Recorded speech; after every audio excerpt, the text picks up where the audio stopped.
Welcome to the Worst of the Best podcast. I am your host, and I have a very special guest with me today. I have Katie Geilenkirchen. There might be a few listeners to this podcast. I think there are a few that listen to my Rambo podcast and my Rocky podcast called One More Round is the name of the Rocky podcast. And Katie is my host, my co-host. Yes. We host together equally. Hand in hand, partners. It's such a fun show. I love our trio on One More Round. I always look forward to our recording days. So thank you for having me on this show. You're a busy bee there, Ryan. You've been like a little podcast fiend. I like podcasting. I enjoy it. The Worst of the Best podcast is still very close to my heart. I feel bad for the few listeners I have that actually subscribe to this show that don't get as many episodes as they want. I do feel bad about that, but this show will never die. As long as I'm podcasting, this show will always be podcasted too. So that's my promise. So I do a Rocky podcast, I do a Rambo podcast, and I do this one as well. So to those who are subscribed to this feed, however they listen to this show, just don't ever leave. There always will be episodes will always come out and trickle out. So, okay. The reason why Katie is guest hosting with me today on this episode is because my brother Jason, who I usually podcast with on The Worst of the Best, he's not a Friends fan. He never watched it. I don't think he could name any of the characters necessarily. Tisk, Jason. It's too beneath him. Okay, let's just be honest. He's one of those, comedy about, these. Granted, I'm speaking for him. I've known him my whole life. I think I've known him my whole life. And I'm 99% sure he is not a Friends fan. I can guarantee. He didn't even watch Seinfeld, put it that way. So, okay. He's just one of I was those. just going to ask, actually, was he more a Seinfeld person? For comedy, I think, what did he like? Boy, I'd have to ask him. I know he I think he was a fan of, is it Just Shoot Me with David Spade? I actually really like that too. I've been rewatching some of the reruns. It's nice. Is that the one? Cheeky. Is that the one where the guy from Seinfeld's in it? The guy with the deep voice. Is that the same? Am I thinking of the same comedy? Oh, Rules of Engagement. Sorry. With Putty is Putty. That's a good show too. I like that show. It is a very good show. So my brother actually turned me on to that one back then. So shout out to Jason. That is a fun show. Yeah, sorry. Rules of Engagement. I love David Spade. He's so funny. I like him. Yeah. Okay. All right. Today's episode is Friends-centric, and I can see, Katie, that you are wearing a Friends sweater. Do you want to describe the Friends sweater that you're wearing? It's kind of embarrassing, actually, of a story, but Friends was on from 1994 to 2004, 10-year run. Oh, okay. I purchased this sweatshirt. It's a white sweatshirt with just the Friends logo. Right. From a store called Maurice's, which those listeners, it's probably just in America, like small to medium-sized towns would have like a Maurice's, store in junior high school, like the year this came out. I have had this sweatshirt since junior high school. Oh, wow. I don't leave the house in it. It's a bedtime when I get cozy to watch a movie in bed or something, but... Well, you've taken good care of it. It looks new. I am shocked how white it is, actually. Yeah, given that I have a lot, I've always had dogs and stuff, but yeah. So you've had that sweater since 1994. Yes. Wow. A shout out to the quality makers on that, and it looks new. I thought it was new. Okay, wow, that is amazing. That is a relic. It is probably the oldest piece of clothing that I own. Very cool. I like that. So what does this underneath there's some letters? Oh, I think it's just like the Warner Brothers copyright or something. Okay. Oh yeah, we got to copyright that sweater. We don't want any knockoffs. That's not a knockoff. Okay. Before we get into our topic today about Friends, what's your fandom with it? Did you watch it from day one? I'm probably one of the ultimate fans. Yes, I was in junior high in '94 when it came out. This was back when it was on the Thursday night lineup of NBC, which was like the coveted. The best shows were on. Like Will and Grace, I think, was when it came out. So it immediately caught my attention because partially it's like these are 20-somethings and, I'm in junior high. So you usually kind of like the people that are older than you. And then it ran through for 10 years. So then in 2004, I was out of college. So it was my formative years. And I kind of grew up with Friends. I mean, it made these people's careers, although Courtney Cox was probably the most famous. Right. It just kept getting better and better, especially probably those middle seasons. And I own all of the DVDs. I have the is it Trivial Pursuit? There's like a Friends Trivial Pursuit. So I'm the youngest of three girls, and we all just say lines just randomly out when or the rest of the people we're with have no idea what we're saying, but we do. In fact, there was my sister Megan's wedding. My other sister and I, of course, were, I think, co-maids of honor, and the priest or the whoever, the officiator, pastor or whatever, was like saying something about the giving and the receiving, and my sister and I that were standing up were like laughing uncontrollably. And then later, people they were like, "What were you guys laughing at?" I'm like, "It's a Friends joke." Right. When I, of course, back in the '90s, late '90s, started watching. I was a Frasier watcher, Seinfeld, and I think I was like my brother Jason. I knew Friends, of course, existed. It was probably the third season. And it's making the waves, headlines. You're seeing them on all these TV Guide and magazines. This cast, right? They're plastered everywhere. And this is well before I had the internet in the home. Even back then, like I did, but it wasn't like the internet of today. Like we had the internet, but it was there's no social media, for example. So I just knew that Friends existed because I was big into popular culture. But I was like, no, I'm not gonna watch this. This is for, I don't know what I would have called them, but even though I was young, but I was in my 20s, this is childish comedy. I watched Frasier. I watched Seinfeld. I watched intelligent humor as I saw it. Anyway, so my wife, being a young, I think she started watching. I think I begrudgingly, oh, fine, I'll sit down and watch it with you because there's nothing else to do, right?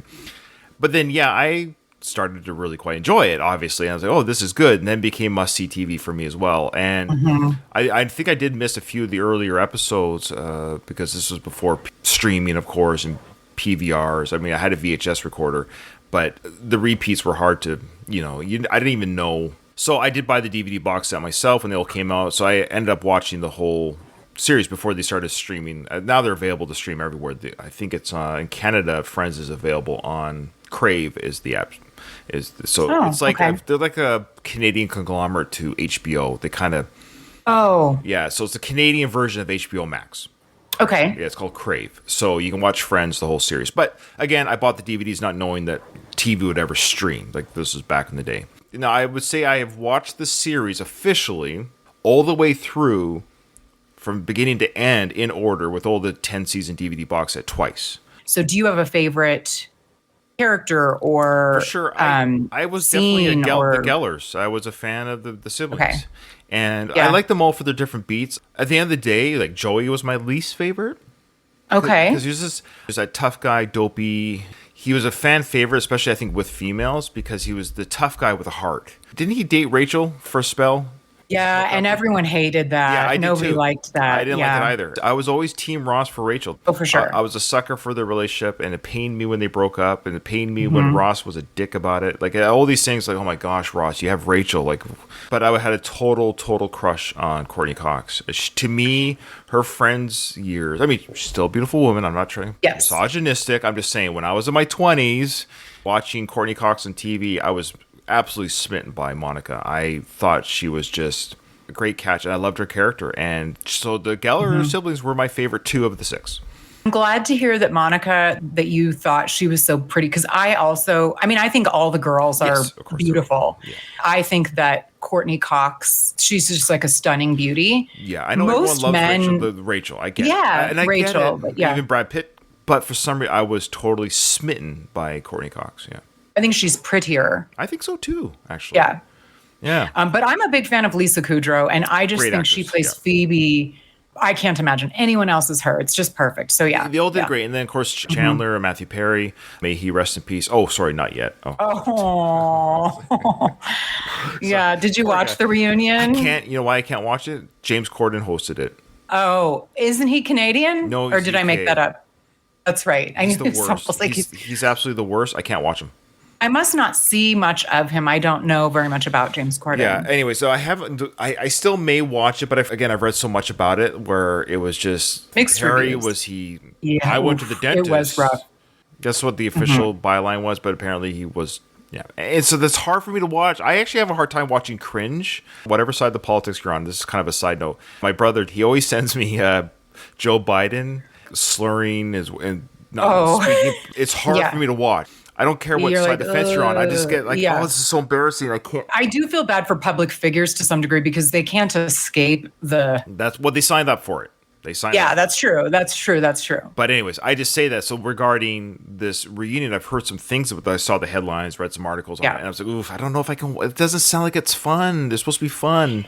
You were probably better off skipping it. I did watch it, and I honestly don't really remember that much. So it must have been not that good. So sometimes I think things are better left sleeping dog lie or whatever. I don't know. That's my long way of saying I enjoyed the show, love the show here. But I think the show, as it went through, it got better. The cast got better. They got into their groove. Like watching that first season, especially that first episode's rough. It did take them a minute to get into the characters. Because the writers write to the actors. This is what happens because the actors bring their own. Matthew Perry gets to be more Matthew Perry and all this stuff. So they become in their own more. So here we go, folks. Yes, this is our long intro. People are like, holy crap, guys, shut up. But then again, if you're listening to this because you're a Friends fan, then this should be good. Look, there's thousands of podcasts out there that talk about Friends. I'm sure there's two girls right now podcasting about Friends with wine. And I'm sure in all those episodes, they have talked about things that maybe have aged poorly. But that's what today's episode is about. The show ended 18 years ago. Oh, my God. That doesn't that make you feel old? Makes me feel old. Well, it makes me feel old. It's crazy because it still seems like a newish sitcom to me. But it ended 18 years ago. 18 years ago. Wow. And a lot has changed in our world. I'm going to give a little bit of a preface. I'm 47 years old. I'm white. I'm a male. I'm straight. I'm married. I'm boring. Well, you hit the lottery, didn't you? Yeah, I know. I'm your boring demographic. When I saw this list that we're going to talk about, I never felt the things that people have curated over the years of why Friends has aged poorly. So when we go over the list, I understand what we're about to say. I just want to kind of like, I don't want people to come at me, some of my friends who listen to the show, you're woke and you're, no, stop. It's not that. But I'm also not 20 anymore. I have matured in my years, and I've matured since this show ended. I see the world differently than I did 20 odd years ago. Absolutely. So I admit when this show was on, like all the other millions of viewers, I don't remember any hate mail or letters to NBC saying, why are you doing this? But this is going to be very interesting to kind of go back a little bit with 2022 goggles on and say, hey, yeah, they probably wouldn't write a mainstream television this way today. And it's always been this way. All in the Family was this way. Married with Children today. So you go back to any sitcom that was popular in its day. Yeah, the world changes. The narrative changes. So I just want to keep that in mind that this isn't Ryan and Katie saying, "Durr, this is terrible." But we are going to talk about the things that, it has aged poorly in the sense you probably wouldn't write a major NBC sitcom this way anymore with these points that we bring up. Is that fair? I fully agree. The only constant that you can count on in life is things will change. You got to roll with the punches, and we are using today's lens on things. It's a little different, but then I don't think a lot of times there's ill intent behind things, but you couldn't do some things now. I'm starting to rewatch Buffy the Vampire Slayer. Is one of my favorite shows growing up as well. Or not even growing up, I watched that as an adult because again, it came out in 1997. Really? I've actually never seen it. It's a great show. I love it. But I loved the Christy Swanson movie. Well, yeah, the show's much better than that film.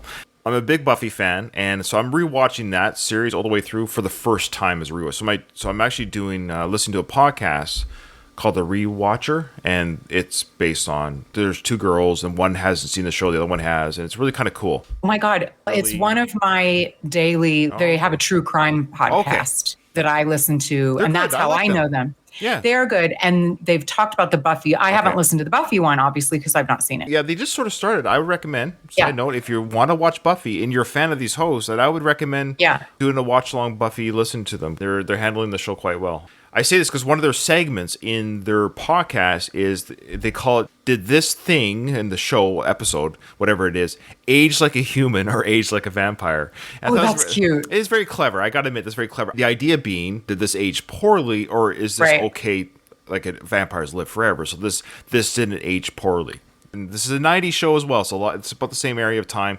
A lot of stuff did not age well. It's not just Friends, is what I'm saying. It's Buffy. It's any show that came out in the 90s, early 2000s. So you're going to have this issue. Okay.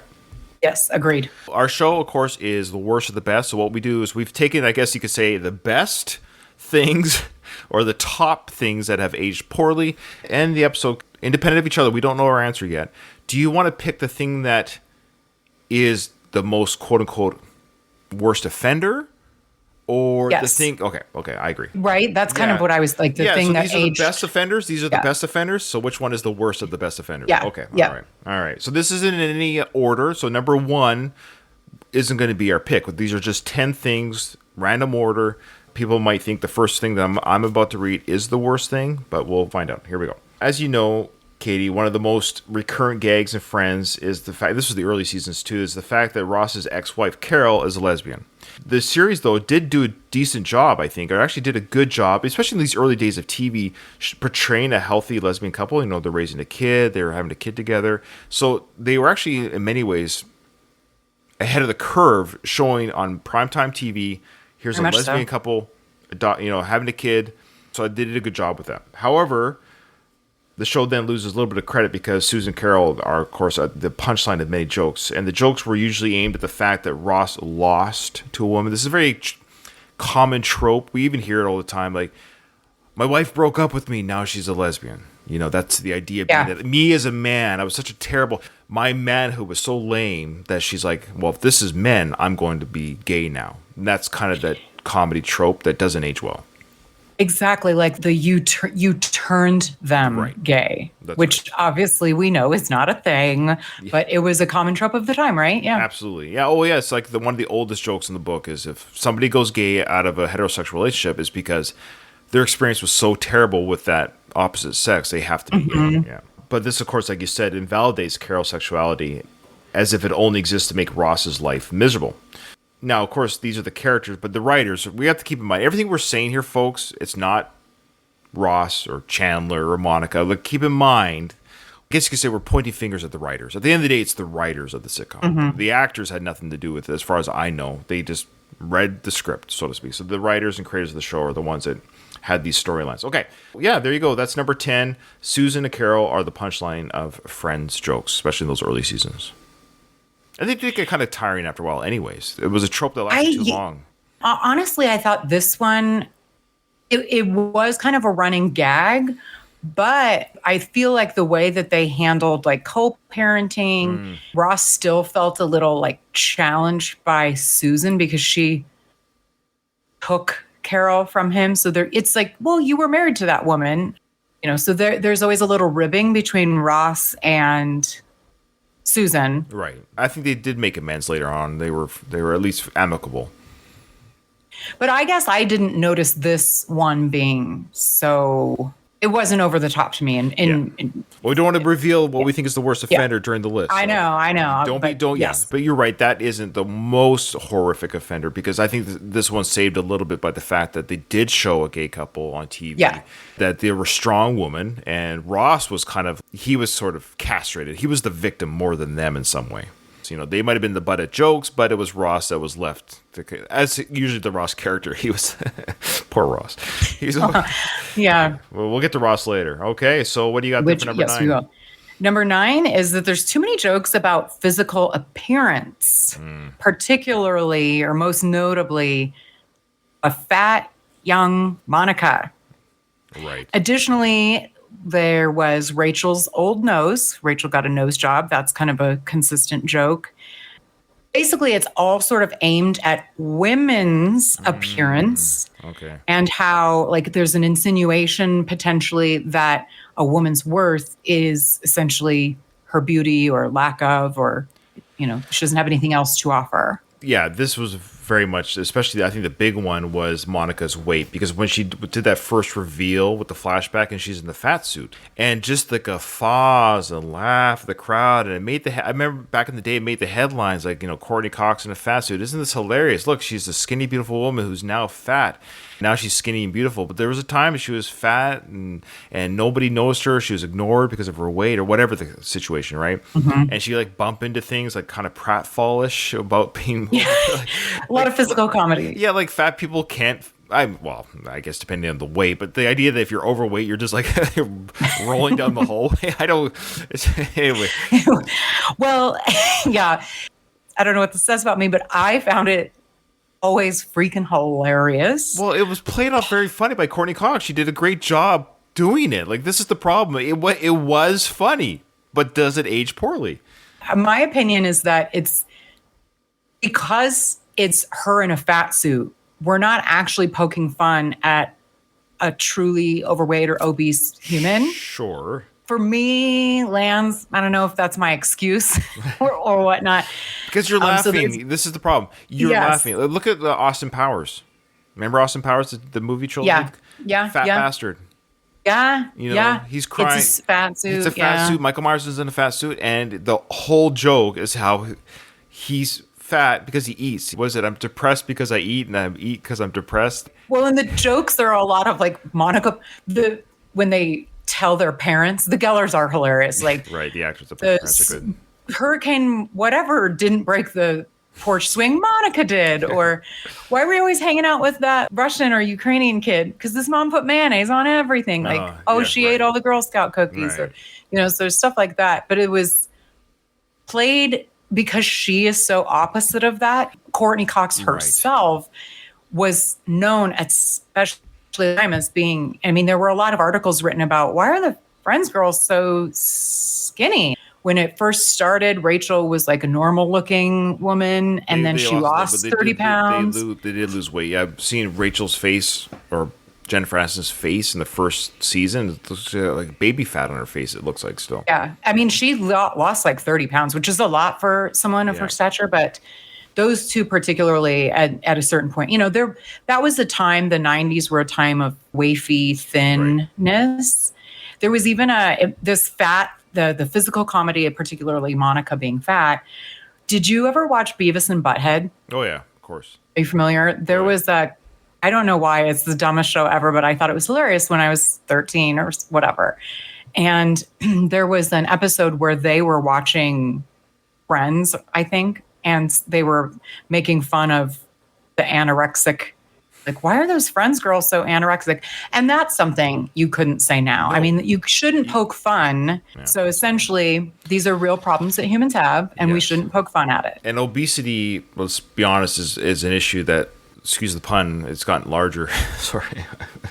Indeed. Yeah, it's just gotten bigger. Okay. This is a touchy one. Yes, there's a lot of touchy ones. We are in a movement, which is good, I think. We're in a movement of body positivity right now. Yeah, we want to be clear. Shaming anyone for anything, that's not what we're talking about. Education about health is another topic. You can be healthy and not super skinny. Of course. I think what we're saying is there's an extreme component that you wouldn't see on any TV show, even now. Sometimes I think it's possible for people to try and spare feeling so much that the pendulum swings that you can't even recognize, hey, you could die. Like, this is not. If you were smoking 2 packs a day and I said to you, hey, just so you know, you might end your life early. Now, if I say that, am I misogynistic? Or am I concerned about your health? And we're so afraid because weight is a physical thing. I get it. Yeah, but if somebody it's a touchy one. It's so. Let's say underweight's the same thing. That's what I'm getting. You're right, anorexia. Yeah. That will also kill you. Undernourishment will kill you. People die of starvation, so it does kill people. Overnourishment will kill you. Mm-hmm. They have physical indicators. That's when you're extremely underweight, like anorexia. It's also, they're both mental health issues to a degree as well. Yeah. For sure. Yeah. But people are saying, hey, this is a physical indicator that your body is in an unhealthy state. If you have cancer, I would recommend chemo. If you are a smoker, I'd recommend to stop. If you overdrink, I'd recommend stop drinking. If you overeat, I'd recommend cut off the sugar and carbs. But if I say that... It is interesting. And so with the 90s, it was the age of the supermodel and, all of the beauty magazines. And I was obsessed. I was obsessed with weight, unhealthily so. That's right. Absolutely. So I think we've moved in a, because you always compare yourself. I'm like, well, I don't have a 22-inch waist. I must not, there's something wrong with me, right. Your value there you go. Perfect. Yeah. Your value as a human is not dictated on your looks. So there you go. So we want to make this clear on our show. Boy, we're going to get the hate mail is going to. What I'm trying to get at. I have kids and I care about them, so I want them to be healthy. That's all it is. Mental health healthy and physical health healthy. Absolutely. Balance in all things. That's all it is. Balance. All right, boy. Well said. Well said. We're all over the place. Well, this is it's touchy. The topic, the 10 ways that something ages poorly. Oh boy. That's just the way that it is. Like, again, it's things do age poorly. Well, this So one might be what's a up little, next? well, this one might be a little bit less controversial, so to speak. This is that Ross is a quote unquote nice guy. But is he? So one of the central storylines of Friends is the will they or won't they relationship between Ross and Rachel. From the very first season, these two characters share a mutual attraction that grows into love, but is often disrupted by the drama throughout the show that carries their relationship throughout the episodes. But as we know, spoiler alert, in the last season, everything is happy for them at the end. But when you rewatch the series, or if you take a look back at your memory banks, we start to notice that Ross's attitude wasn't exactly that of a romantic hero. He might even be considered a red flag. He's often jealous, extremely so, throws tantrums when Rachel interacts with other men. He's also maybe misogynistic himself because he believes he's better than other people because he has a PhD. He often talks about his PhD. Again, it's comedic effect, the way he is. Thoughts on Ross maybe not being such a nice guy? Yeah, it's interesting because over the course of the series, it's almost like flamboyantly so. Right. You know what I mean? He gets a little ridiculous towards the end. Yeah. They Like, become characters of themselves. That happens for every show when it lasts a little bit too long. Yeah. that's a much better way of saying it. They force him to go on sabbatical at work because he kind of loses it.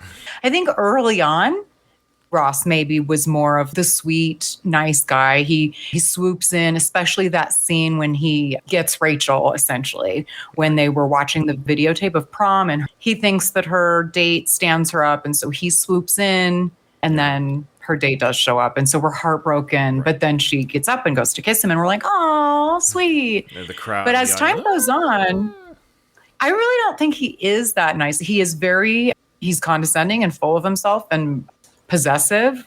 If you look for these things, sure, but it's just kind of a running thing. We're looking to the degree, but we're saying on the surface, you want to talk about surface things, maybe he's not as nice as we once thought. If you look back at his behavior, Ross might have needed some therapy. Yes. One of the things that's not listed, I don't know what category it would fit in, but he's one of the things they poke a lot of fun at is his, he loves to get married. He gets married, like he's been married three times was it or three something.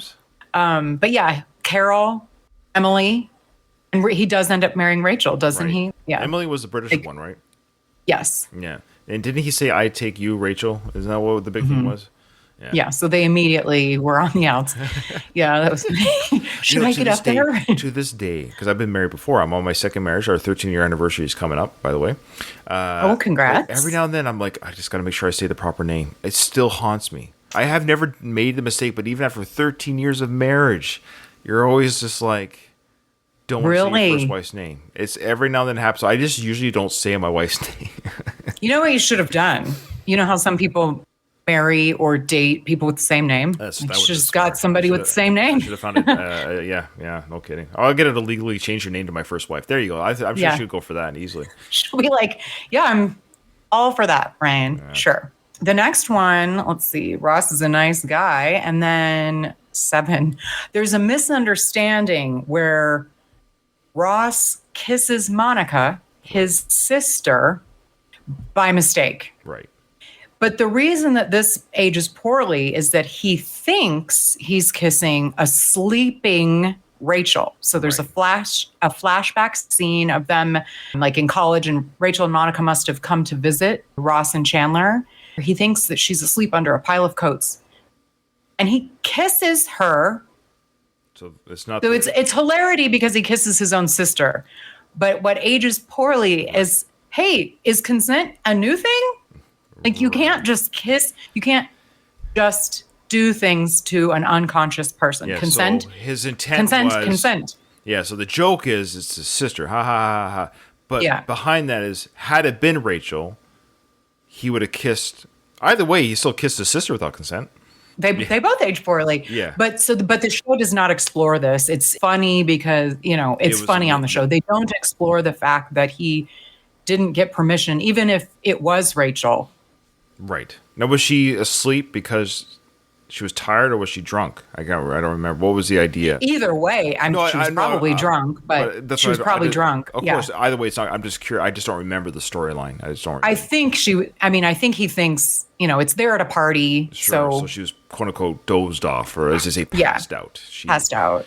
Oof, so that's that's so not good. No, that's actually really kind of bad. Oh boy. Yeah. When you really lay down, like, I have a daughter, or of course my sons too, but let's be honest, usually it's men that do this kind of shite. So if my daughter was asleep or passed out and some man kissed her without her, I would be livid. This is tough. Oh boy. It is a rough one. And also kind of, again, like a lot of these things are just of their time. There are a lot of jokes. I don't know if they still happen. I'll have to think through examples of even married couples. Though there will be a joke on TV about, well, at least he woke you up first. Like, right. Yeah, whoa. But it's like marital rape is the thing. Like, you can't just, Of course it is. Yeah, you don't have a license to assault your wife or spouse. Yeah, so it's like, wow, like, consent, please. We would very much appreciate that.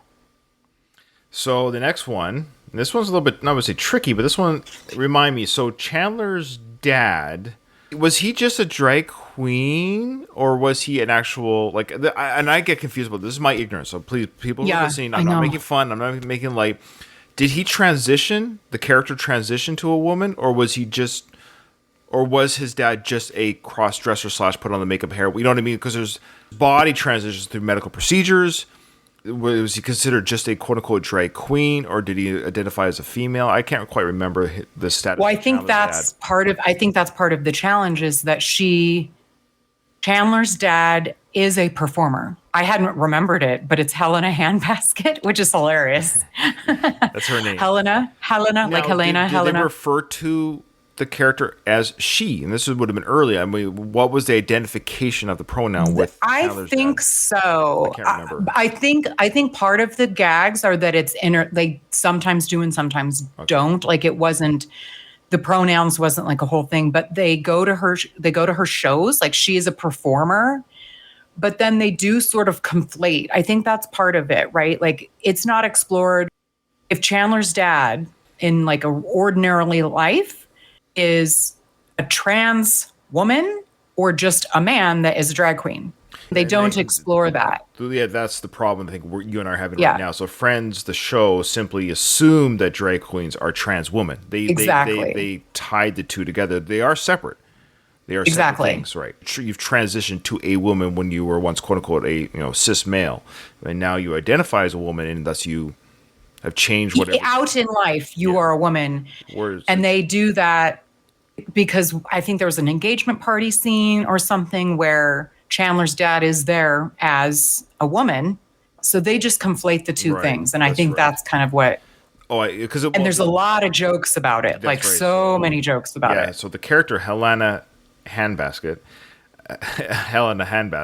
played by Kathleen Turner, who played by a female, a woman, quote unquote, outside the show, an actress, a very famous actress, Kathleen Turner.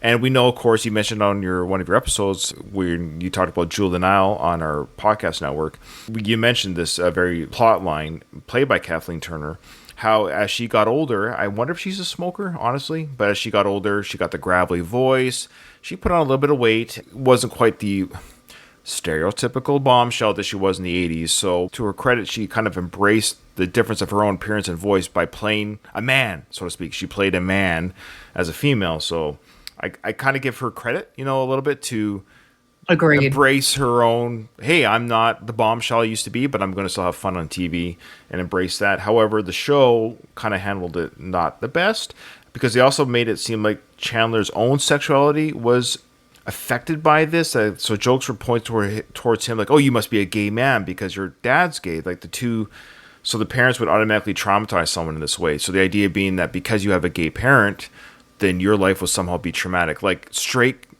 parents have never caused trauma to their children. Exactly.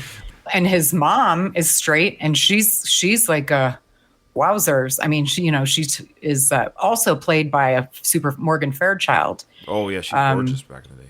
Friends, it was just funny because that's hilarious. Yeah. Chandler's parents are Morgan Fairchild and Kathleen Turner. Yeah. Hilarious. There's just a lot of jokes. One that I can think of is Rachel has not met Chandler's dad before.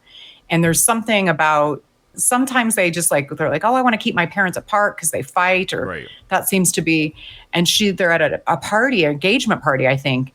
And they're like, hey, Rachel, just try and find Chandler's dad and, talk him up for a while. keep him away from blah, blah, blah. I can't remember what exactly it was. And she's like, okay. And then so she's meeting people at this party and she meets a woman named Amanda, who is, again, it's like kind of your stereotypical, like, butchy type woman. Right. That like a bigger statured too. And so with a deeper voice. And so Rachel thinks this actual woman is Chandler's dad. And she goes, oh, I get it. Man, duh. Like, do you remember that scene? Yes. Well, yeah. Those don't play well. Those would fall pretty flat nowadays. Yeah. The next one is that Phoebe has a really unfortunate past. And somehow that's like super hilarious. She's homeless, we learn, has encountered crime, both on the giving and receiving end of it. Right. She didn't go to high school. She didn't ever have a bike growing up. She didn't know her dad. Didn't her mom commit suicide? Hilarious. She has an estranged twin sister. Exactly. So like Phoebe's life has some super heavy stuff that she's dealing with. And it's just a running gag.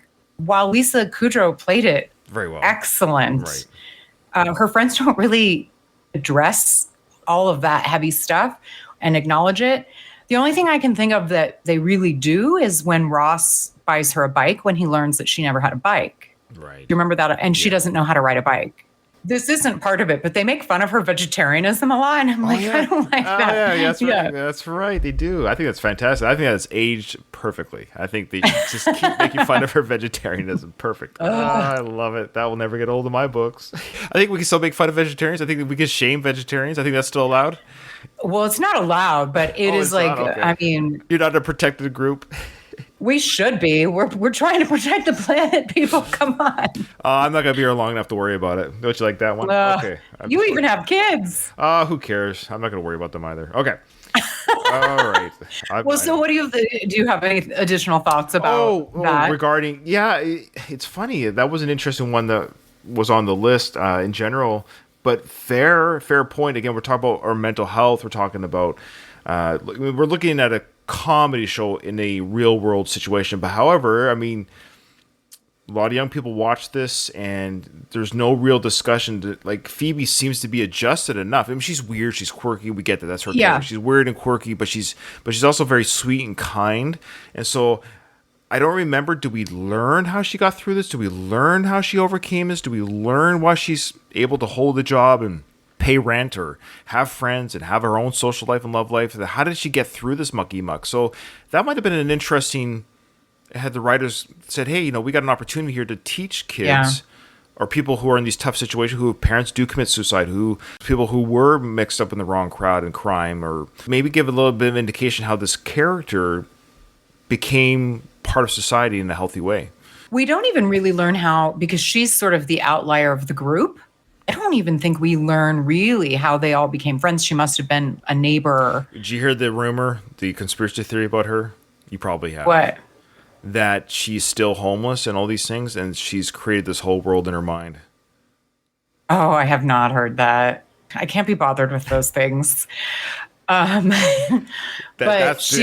answers your question. How did she become friends with her? Why is that? Because she's outside the coffee shop homeless, and she created this world with the characters. So when they come into the coffee shop, there's just 5 of them. Hilarious. No, she was originally roommates with Monica, but we don't really understand how they met. Oh, okay. These are people that watch it more than you. That's that's like, sure. I mean, those are like fun conspiracy theories that are just harmless. Like, what if? Right. And it's like, wow, I have not thought of that. So number 4, power dynamic relationships. So throughout the series, of course, they had many relationships. All the pairs or all the characters had different relationships, different pair-ups. However, there was a power dynamic, which I don't remember thinking much of it, but so if you work in any kind of like business or schooling, you're probably not allowed to date a college student. So Ross dated a college student. Rachel had a relationship with her younger assistant. I guess kudos to make her the older and him the younger, but he was so naive and stupid, and she took advantage of that. You could argue. I mean, that was kind of the thing. She was intelligent, smart, and he was so dopey. And then, of course, Monica dated her wealthy boss, Pete. So there was this power dynamic, which play for comedy, but in real world situations, these are problematic. The issue isn't what the age difference necessarily, because even the college student was of age. Right. But it's that what's interesting, there were some famous scandals, like the Bill Clinton, Monica Lewinsky scandal happened in the mid 90s, maybe. Yeah. So that was a famous one. There's a lot. I mean, sadly, it's very common still, because partially that's how a lot of people meet, is at the work. Workplace. Yeah, that's where they are. They're at school, they're at work, whatever. Yeah, it happens in Hollywood, I'm sure, all the time.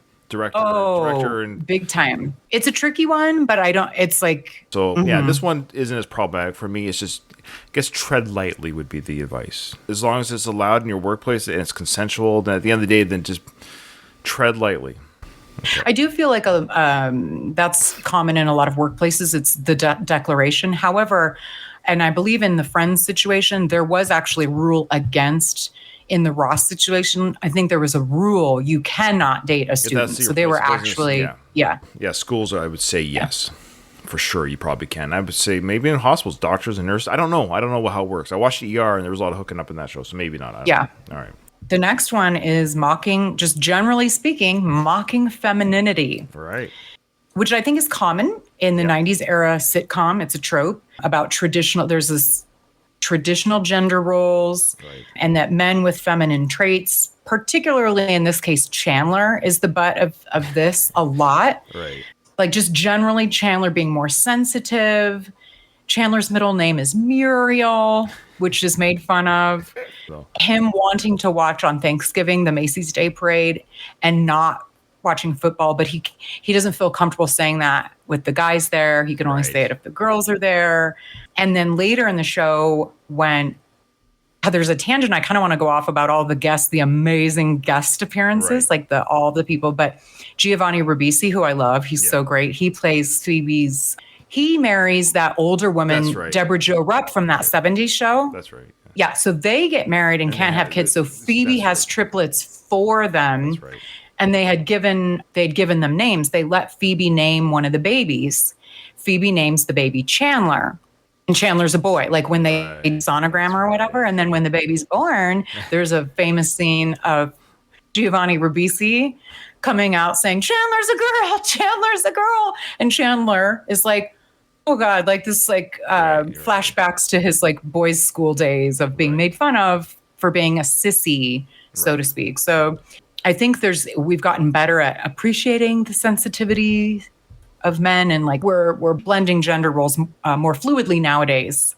And back in the 90s, not so much. The other stuff was that Joey starred in a lipstick commercial. Oh, yes. And then Ross had that high-pitched scream. Oh, that's right. There was a Japanese lipstick commercial. That's right. I'm like, I forgot that there was some more. And then Ross, there was the scene where they watch home videos of him dressing up in his mom's clothes. That's right. Like, and he played a character named B. That's right. Now, So I will say one show that I oh. love, we talked about at the beginning of this episode, was Frasier. And Frasier, they tackled this, but that was the thing, is that was their whole thing, was the two men were completely straight. It was every now and then it came up, like, I think it might have happened once or twice in the whole series, where like, oh, you're not gay type jokes. Because they're very, the way they talk and they enunciate their words, and they have their little wine and Chardonnays and their dinners. And that's what makes it so hilarious, is how dainty they are and how proper and prim, the way they are. Uppity. But they act sitcom-y. Like, are you guys straight? But that's what we love about it. But they get away with it. I don't think it ages poorly. I don't know how to explain, because I've watched Frasier a few times as well. In the Friends, they would just go out and make fun of it. But the idea of the brothers in Frasier is the dad. That's kind of the joke. The dad's like, I think it was a couple times, I thought I had two sons, not two daughters type dialogue will kind of come up. But I don't know how it feels different with Frasier, but somehow they get away. I think maybe it's the acting or the writing. They seem to kind of get away with that trope a little bit, that the men, the two sons that the cop father had, aren't manly. But the father is. But the father's this manly cop, which you could also, that's just his time and age, right? Think about how old he was back then, and these men were men. But then Frasier explored that idea that you can still be a man and be straight, but enjoy opera and theater. The finer things. And so that was, so they did it they made fun of it per se, but at the same time they showed that these are they're definitely men who love women, but they like those finer things in life because they talk about outfits and that dress looks great on you. The way they acted at dinner parties and stuff. Anyway, I can talk about Frasier. That's funny that you say that because I can recall, and people might not be able to put their finger on it, so to speak, but there are people, probably, I don't want to stereotype, but maybe an older generation, Martin's age perhaps, that didn't enjoy the show because of that. Oh, maybe. I wouldn't be surprised. So Frasier was probably maybe ahead of its time. Yeah. Perhaps. Yeah, maybe. Yeah. Stand by for the reboot. It's coming out. Not reboot, but is it really? Another season. Another mini season. Yeah. Are they all coming back? No, so it's going to be another, like, you know how Frasier was in Boston? Then he went to Seattle. Now he's going somewhere else again. So it's going to be a new cast of characters around him. Yeah. Oh, I don't really like that. Well, but I wasn't a huge fan. I'm a huge fan of Frasier, but I will say this: they got away with it from Cheers to Frasier. They might be able to do it again. If they get some smart writing and Kelsey Grammer is great. Like, and I don't think it's gonna be a 22 episodes. It might be 8, 10 type thing. Kind of. I can see that. The things I liked about Frasier weren't Frasier. Sure, it was the other cast I really liked. But yeah, we'll see. I trust Kelsey. I'll trust Kelsey. He's a pretty smart guy. Okay, we'll see. Okay. Oh, was it my turn? Sorry. Yes. We're down. Yes, we're down to number 2. All right, so here's one. The Friends men think they can control a woman. The evidence of this was the male characters in Friends tend to be possessive of the ladies, even when they aren't their significant others. For instance, Ross is upset about the idea of his sister Monica dating Chandler at the time, as if he has a say in her personal life. Joey indulged in the same behavior with his sisters, which I guess is that old school Italian brother. I think that's what that was. My sisters will only date the. That's very common for the. Well, I would imagine. Well, you don't have sisters, and I don't have a brother. I have a daughter, and I admit I don't know what it is. I'm more worried about my daughter dating them. Well, you feel more protective. So I don't know what that means. Does that make me? What does that make me? When people say things like that, the way that I counter it, I don't have children and I don't have brothers, so I'm like, what would that would be weird.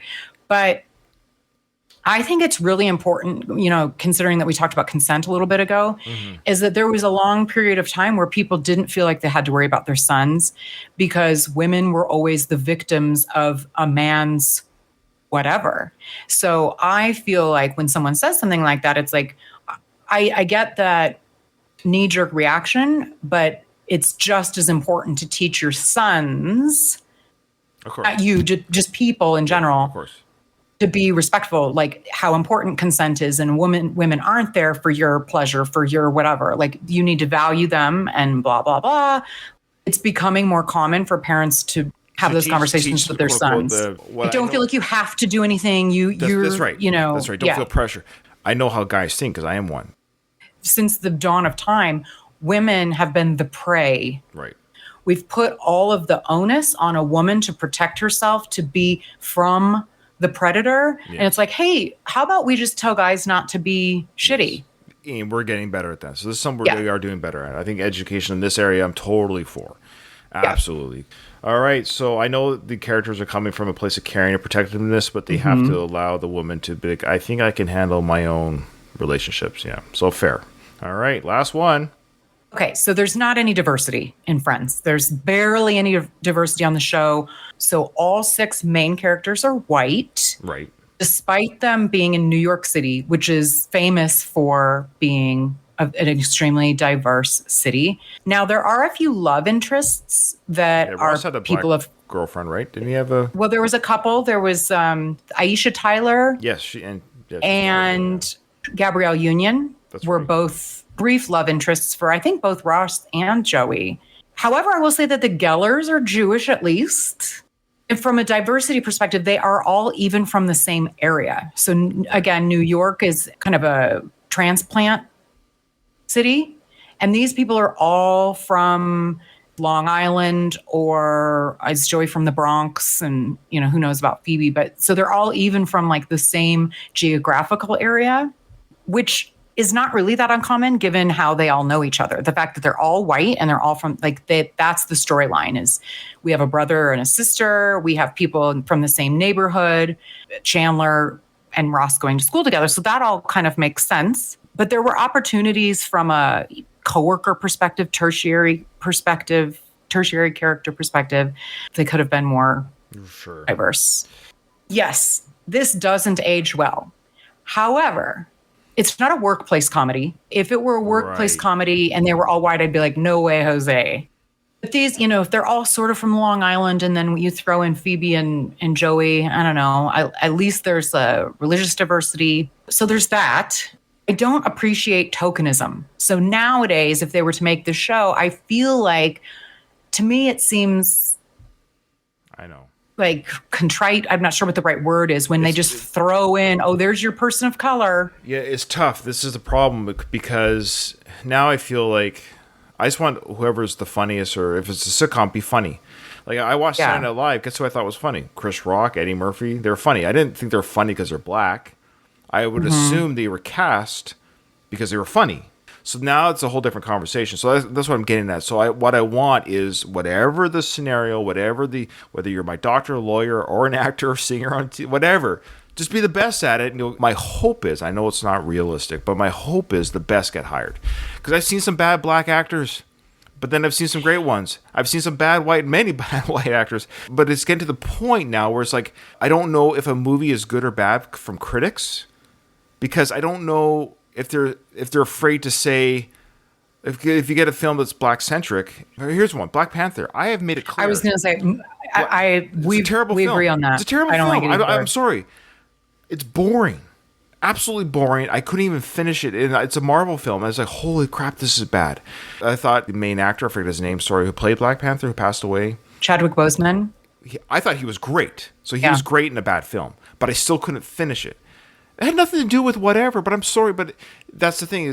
But then some of my favorite actors are blacks. I don't want to. I don't have to defend myself. I hate that, but that's what it is. I say that I don't like Black Panther.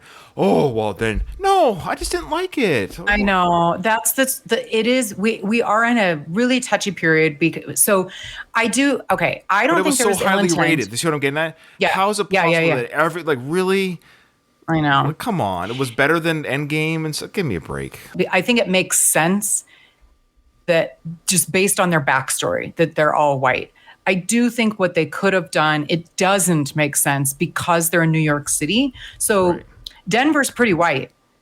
So if you did a show in Denver and you went to a random cafe, there'd still be people of color, but not as many as the random cafe in, I don't know if they were in the East Village. I can't remember where they are. But it does seem there should have been more of the coworkers, more of the whoever just that they encounter be, of a diverse background. Here's an example of where it didn't feel forced. King of Queens, one of my favorite comedies of all time. Love King of Queens. Deacon, Doug's best friend's black. Mm-hmm. And it never felt forced, and but they did do some like black humor jokes, like the idea of race came up.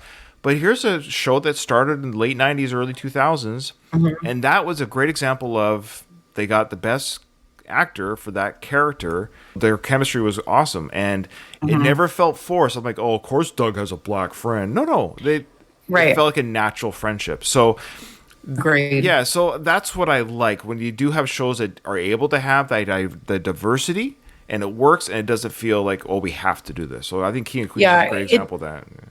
I don't like it when it feels forced. And there's plenty of, from a perspective of this not aging well, I think there are still a ton of shows. And I think that's the complaint, is that there's not as the representation, like you said, of 100 people in any given city or whatever.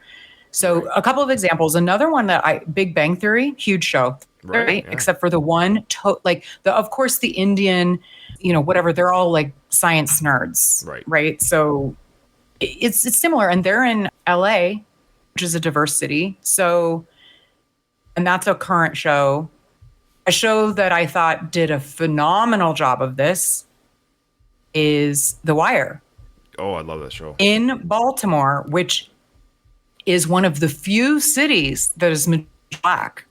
Yeah, in America, and it represented that. It was represented accordingly. Yeah, I thought Yeah, and they address that in the show too. The way that's a great example of the reality of that geographical location is what it is. So it was represented accordingly. Yeah. Okay. Wow. I don't know if we're going to be canceled or praised with this episode. I have no idea. Oh goodness. Well, Oh and I my. can only speak to my own background, and I only have my own background to go on, my own upbringing, and I'm learning and I'm trying to get better too in my own life. And when I watched this series for the twice in a row, none of these things occur to me. So I'm glad that we have a conversation about things. I want the world to be better. None of these things I want more of. I'm not reading this saying, I wish they had more non-diverse. I don't want more. I want things to be fair, equal, but also I want the best at whatever it is. The best writers, the best actors, whatever it is, whatever the pool of people is. The Friends writers and the people behind the show, they are top notch, high caliber. And They've they're worked on white. lots of other things. They might have Yes, a hard there's time writing. Yeah. Like I would have a hard time. Hey Ryan, go write a Chinese story. I don't know their culture. Well, I don't think know the their argument background. would be, why don't you hire, add a but that wasn't the goal of the show. No. It's like sometimes there are shows where the goal is different than this, and it was the 90s, and there were some missed opportunities, Yeah. but overall, it is super white, but And these are just 10 things over 10 seasons, so that's 200 Yeah. plus episodes. It's not bad. They weren't perfect in predicting 2022 or 2023's rose-colored Exactly. glasses. And it's still an enjoyable show. I think I'm going to have to give it another rewatch. And every sitcom has things that don't age. Like, again, Buffy. I'll bring Buffy again. There's things that age terribly in that. I'm just watching the first season right now. There's a lot of cringe. Like, oof, you wouldn't say that today. we're only talking about cultural aging, really. But what I notice more, again, I know the only way I'm not unconventional, the only minority group I'm in is that I'm a woman. Right. But I still kind of hit the jackpot as well from being born with a lot of privilege. Right. So I have that lens. But what I notice when I watch old shows like this is like more of the technology. Right. There's a lot of comedy scenes about, calling and missing someone, or like somebody has to take a message, or Yeah, it's funny. so things like that I notice more so. I do that all the time. Things that will be solved with a simple text. Yeah. Yeah. All right. Yeah. Wow. This is a supersized episode. This is like I mean, Friends is big. Friends is like I said, there's a whole podcast dedicated to the series, and we're doing one episode. So Yeah. All right. Here we go really quickly. Susan and Carol are the punchline of Friends jokes. There are too many jokes about Friends characters' physical appearances. Ross is a nice guy. Ross's misunderstanding of consent led him to kissing his own sister. The focus there, the consent issue. Friends makes fun of Chandler's drag queen dad. Phoebe's life is full of dark details that are never resolved. Friends has several problematic power dynamic relationships. Friends mocked femininity. And Friends, men think they can control a woman. And lastly, there is barely any diversity on the show Friends. Okay, so you are my guest. Which one do you think is the worst offender? Which one do you think is aged the worst / boy, if you could go back in time, you would rewrite or change that one thing? There you go. What would you change? Well, the one that I chose is maybe what's aged poorly, given what is very prevalent in the zeitgeist right now. And it's sort of two. Two of them are kind of the same. Okay. So essentially, making light or making fun of sexual orientation, given that there's such a big spotlight on those issues right now. Okay. So that's Friends make fun of Chandler's drag queen dad? Is that the one? That kind of combined with this first one, the Susan, like basically just making fun I of see. homosexuality, sexuality. Yeah, that's fair in today's just generally context right speaking. now. See, and I admit, I'm learning, but I've had conversations with somebody. I was talking to somebody at work, and they're dating somebody who identifies as a them, they. So he's telling me the story. Like he's a guy. He's like a guy like me. I know what you mean. Stupid words in my head. Yeah, but you don't want someone to be like, that's why it's touchy. Yeah. But the point is they were mentioning, oh yeah, and then they XYZ, and I was listening to him like, how many people were you on a date with? Like I actually got confused in the conversation because they kept referring to they and them. And I was like, oh, you're talking about one person. To their credit, they didn't change any of their dialogue to me, but I was like, oh, I got lost in it. So I'm still learning. I'm still learning to hear the conversation. As I think most people, us old people, like, that would trip someone up too. And sometimes, it's just like the context clues. Even the podcast that you were talking about with Buffy, I'm pretty sure one of them is engaged to a he, him, that he was born female. Oh, really? Pretty sure. Yeah. Oh, okay. They haven't mentioned it on the Buffy show yet, so but good to hear. Well, know they that don't background. explicitly. They just talk about that she's gay now. Okay. They don't explicitly like talk about it, but you pick it up. But Yeah. she's engaged. So the jokes about sexual So that's mine. orientation. What's yours? Yeah, well, I'll just say the consent issue.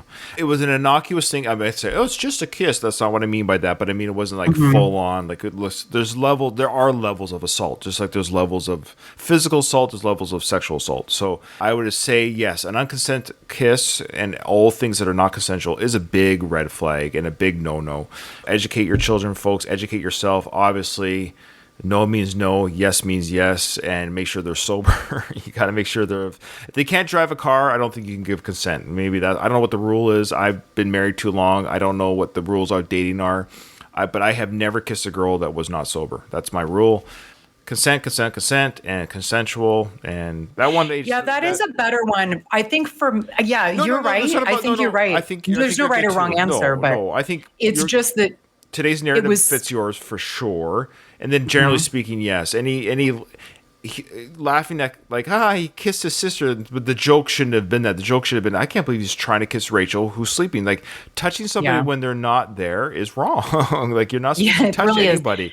I'm not aware of you touching me. That is a big no-no. So that's a big no-no. And that could be triggering even for people to listen to this episode. So yeah, we got to be careful. So yeah, don't touch if you're not giving consent. Agreed. All right. Well, thank you so much, everyone, for today's episode. Katie, thank you so much for this big one. And again, I know we'll be like, okay, everybody, like, go easy on us. Yeah, go easy. Yeah, we're stupid. We don't know anything. We don't know. But Friends is a fun show. Go watch it, everyone, if you haven't already. So good. It really is. It is a good show. It's fun. And thank you so much. Remember, in front of every silver lining, there's a cloud. And today it was making fun of your sexual orientation or those who are different than you, and non-consensual kissing. Gamma Gator Productions.